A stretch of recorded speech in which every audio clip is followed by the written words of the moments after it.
So welcome to our very first edition of our Rhône Infobites series. So thank you for joining me here today. I've got Simon Bevis and Carol Donnelly. Can you start by giving a brief introduction of yourself and perhaps your history with the company as well? Okay, well, I'll start. I'm Carol Donnelly. I'm the International Marketing and Business Development Manager. I've been with the company for probably over about 30 years in a lot of different job capacities, so from technical service, R&D, into some of the sales and marketing thing, and I've been there for quite a while now. But yeah, so I've seen the company from the very start when we were very small to what it is today. Yep. So yeah, I'm Simon. I'm the Managing Director. I've been with the company since February 1993. I joined as an international sales guy and gradually progressed, and I became Managing Director in 2007. Something about the history. I think you said what I discovered after I joined. Actually, I probably wouldn't have joined if I'd known. Was that the year I joined, we lost more money than we turned over. So it's probably a good thing it was a secret. Fortunately, we're not in that position anymore. No. And yeah, we had a lot of us who had a lot of experience.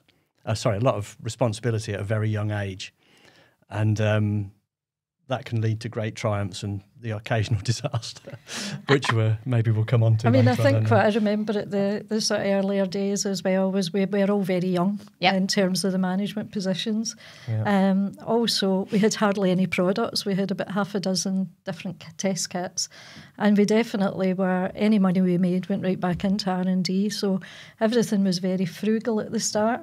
Yeah. We didn't have a lot of money for travel or for accommodation, so that led to a lot of sort of strange events over the years. Yeah. Well, I'll come on and touch about those in a little bit more detail, but really what we want to do, we're a food diagnostic company.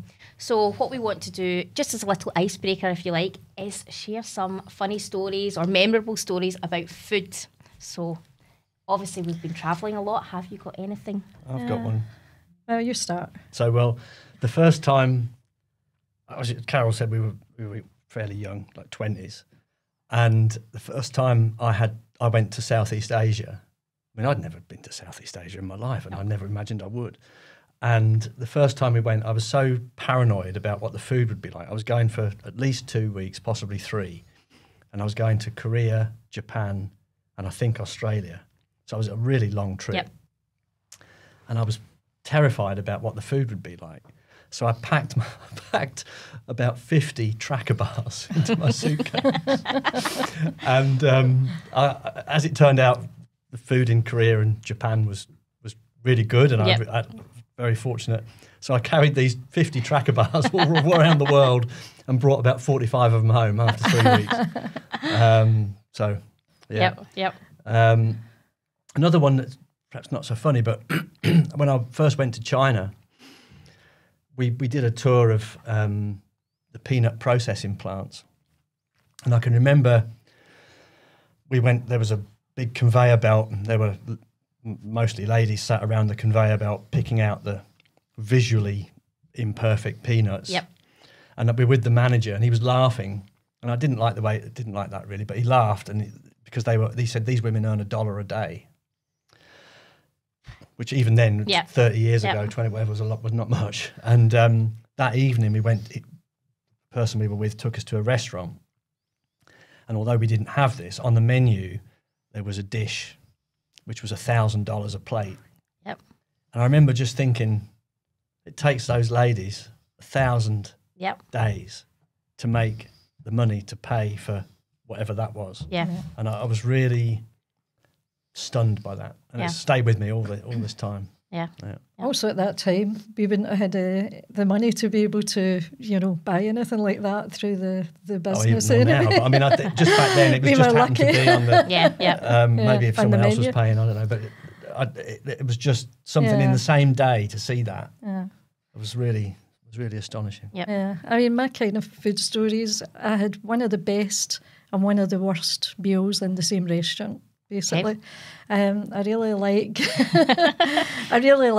Peking duck, And we went to a restaurant in Beijing where they had the best Peking duck and it was absolutely fantastic.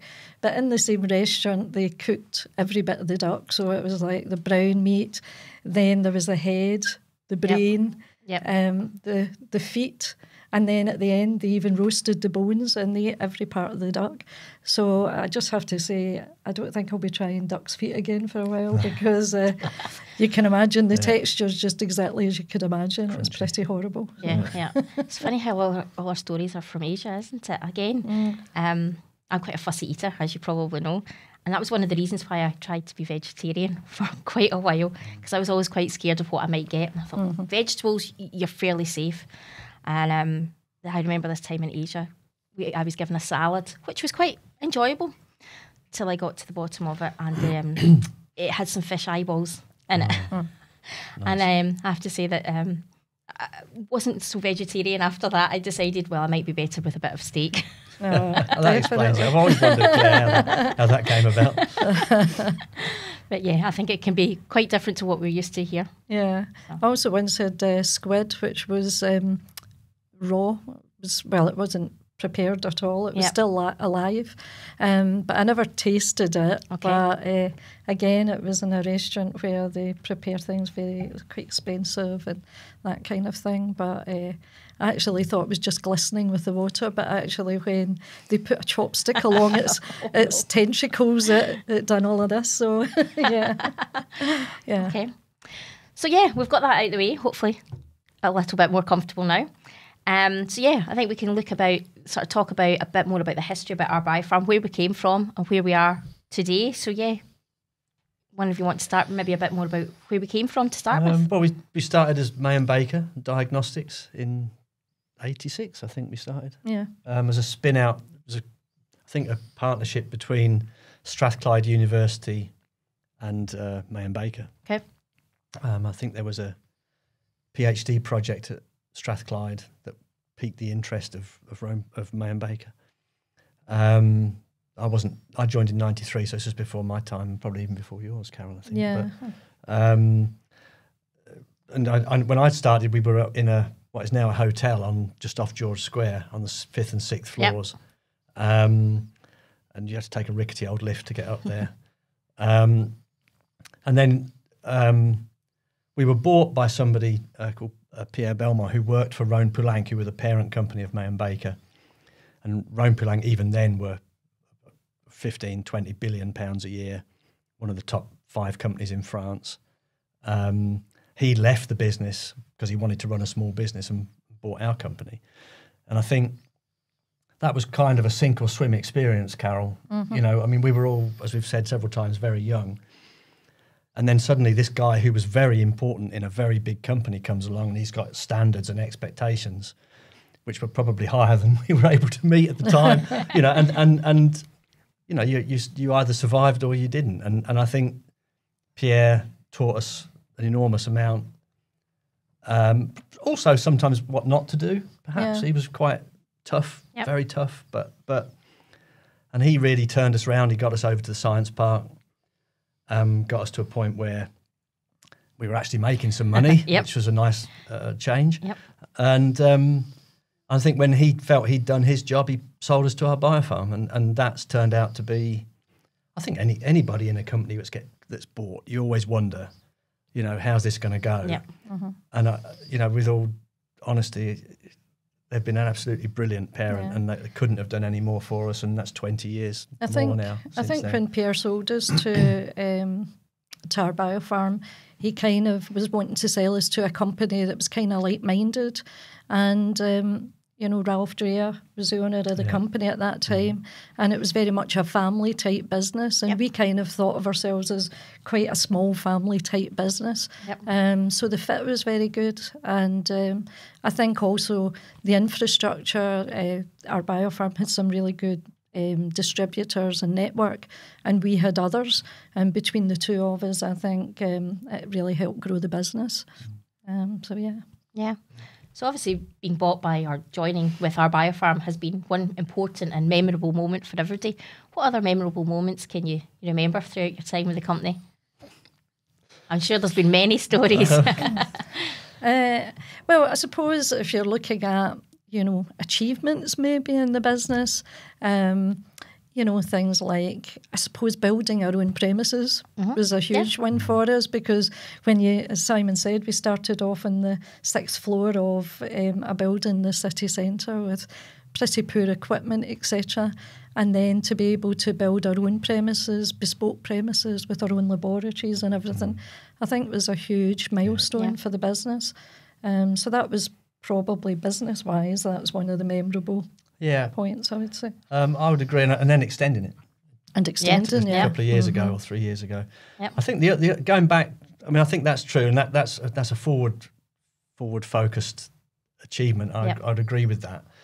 I also remember, and Carol may have similar memories, but going back to Pierre's time, we entered a competition sponsored by Scottish Enterprise for export achievement. And Carol and I were asked to be the people who sort of did that, and we made a presentation. I think at least one. Did we have to do it twice? I think we had to do it twice. We had a first round and then a second round sort of thing. Yeah. So it was all big, a bit of that. In those days, it was a certain pressure. Yeah, big deal. And we knew Pierre was watching, and then we won.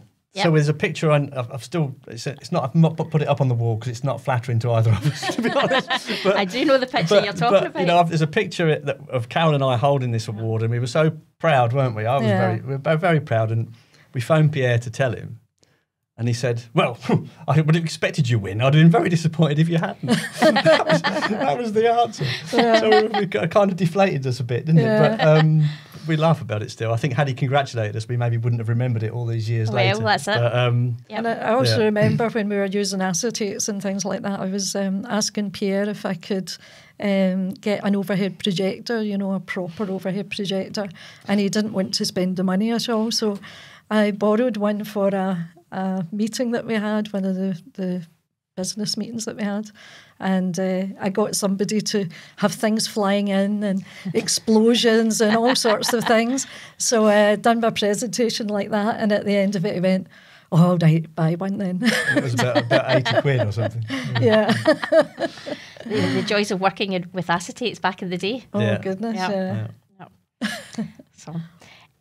So obviously, throughout all this time, we've been developing and launching lots of new products. Can you provide a bit of an overview on the products that we currently sell? Well, really our main sort of focus and main format of test kits is immunoaffinity columns, and we make immunoaffinity columns for mycotoxins, a whole range of mycotoxins, and also for vitamins as well. As I say, we've been developing, and we're also looking at sort of new mycotoxins, plant toxins, and things that we can develop further for the food and feed industry. Yep. I think we're just continuing to build that sort of product range as we sort of go forward. I don't know if you want to add anything to. I think also trying to investigate new technologies. Yep. I think it's very important to stay relevant and to stay, if you like, ahead of the curve. So we have initiatives, which I don't go into here, but I think a lot of initiatives that we have that I think will bring new products and new applications to the market and add value for our customers. Yeah, and some of the things I think that have been good with our products as well is we've been able to get SEN approvals and AOAC approvals with some of our products. So like our aflatoxin and our vitamin B12 and biotin columns are officially approved. So those are things that I think we're probably quite proud of as well in the achievements with our product range. And I think the vitamin ones in particular are dispute resolution methods. Yep. So, if there is a dispute between parties as to the vitamin content of a particular infant formula, for example, it's our method that will be used. And I think that speaks volumes for the quality of the work that's been done. Yeah. I think that's one of the things about coming from a small company as well is, you can spend time to really develop your products well. If there's any issues or problems, you can deal with them very quickly. And I think that's what we try and pride ourselves on is the quality of the different products that we manufacture. Yeah. I think that flows on nicely to, we have some really strong company values, which, you know, everybody sort of works towards. And I think it's reflected in our staff retention. You know, both of yourselves have been, you know, with the company for 30 plus years. I've been there 16, 17 years, but there's many people, examples of that within the company. Can you tell our listeners a bit about our company values and what we do?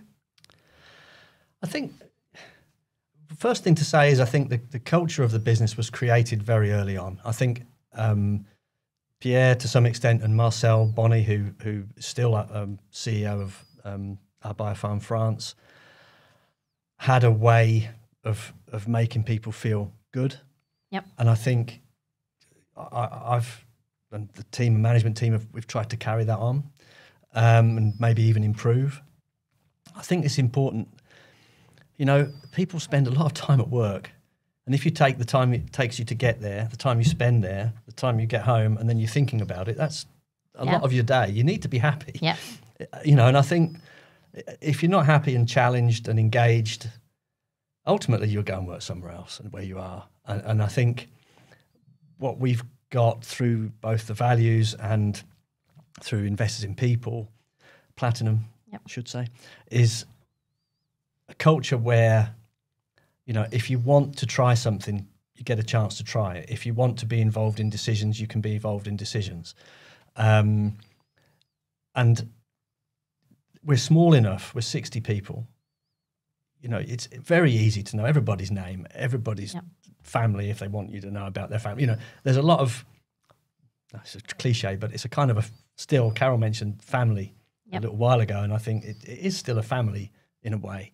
You know, and I think we try very hard to make sure that people we hire are going to fit with the culture and the expectations that we have of both ourselves and of the staff, to be friendly and helpful to each other and work together.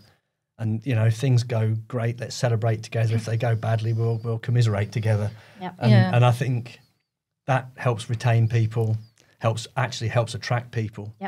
And as you said, Claire, I mean, a lot of people in the business have got a lot of time in the business. I think the other thing is, you know, a lot of the people that come into the business are young, kind of enthusiastic, are very bright as well.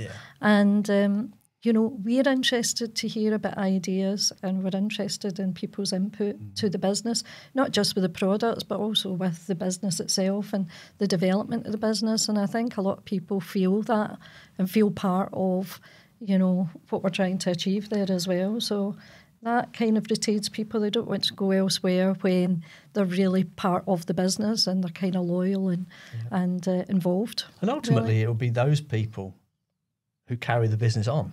Absolutely. You know, that's the other thing. It needs to stay healthy and engaged and relevant for the next 30 years. You know, I mean, I think that's the challenge, and that's, you know, you look around the place and there's some people like me and Carol who've been here forever, but there are some young ones who've been with the business 5 years, and you can see them developing and you know, like yourself, Claire. You know, I think there's a lot of good things, you know, for the future as well. We were laughing on our way here, and this sort of thing, a blog and that, you know, when we first started with the business. Podcast, Carol. Sorry, podcast, that's what I mean. You can tell the concept's a little new for you. Very new. But when you think at the beginning we were walking about with a briefcase full of acetates. Posting mailers out to customers and licking the stamps. Exactly. And now, you know, obviously younger people coming with different ideas, with technology moving on, are obviously bringing the company forward and coming up with, you know, things like this. I think it's important. This is an example, actually, but it's important that the limits on the company's activities aren't limited by what the likes of me and Carol can do. You know, it needs to be. You know, if we're the limit, then ultimately the company's going to struggle. We need to be able to have folk who are better at stuff than we are, and we've certainly got that now. And I'm very happy about that. And I think one example, you talk about memorable moments. Actually, we've not mentioned bringing automation in-house for our production. And I think going that's forward, huge. that's something else that we're Yeah. improving. We're looking at new ideas. Do you want to say a bit more about what we've done so far in production? Yeah. Do you- Well, I'll just mention Yeah, about okay. the cobots, which Yeah. is one of the things. You know, we have automated machines which Yep. dispense our columns, that produce the gels, etc., that go into the columns, and then we have a team of people that finish off the immunoaffinity columns before they're packed, etc. And I was just taking some distributors around the other week, and I had the first glimpse of the new cobots that we've brought into the company, which is going to work with the operator to try and finish and help them produce the columns in a sort of an easier manner, because obviously a lot of the work that's done in production is very repetitive. And so it looked really good, and they were very impressed at the fact that we're always forward thinking and thinking on the next thing that can be done within the business to improve what we're doing. Yeah, I mean, again, you can get a historical perspective on it as well. I mean, back in the day, everything was done manually. Yep. You know, from making the slurries in a flask, and to dispensing and to putting the different components of the columns together. And I think we got to a point probably 10 years ago where the volume was just too much to do that, and so then we invested in a machine that dispenses, frits, prints the columns. And that took a while and it's a big deal. It took a while to get reliable. Yep. And then we invested in another system which can make 36,000 columns in a batch with the great big stirrers, but you can't stir too hard because you'll break the material, and there's a lot of work there. And as Carol said, the cobots are the next stage, where we've actually got an operator doing a job, but at the same time operating a cobot. So it's called a collaborative robot for anyone who doesn't know. And there are other plans to improve. We've been very fortunate, I must say, as well, support from Scottish Enterprise in a lot of the projects that we've described over the years. And they've enabled us to do things that probably we wouldn't otherwise have done, and certainly do them quicker. Yeah. Mm-hmm. And really going back from that export award, that was Scottish Enterprise sponsored. So, I think we need to mention them. Yeah. No, absolutely. I think there's a lot going on, a lot has happened, particularly I think over the last 10 years. A lot's changed going forward. So really coming to the end of the podcast, can you sort of summarise what we can expect from R-Biopharm Rhône going forward? More new products, new technologies. Yep. More fun. Yeah. Ultimately, probably a new layer of management, a new generation. Yep. Yeah. I can see that. Yep.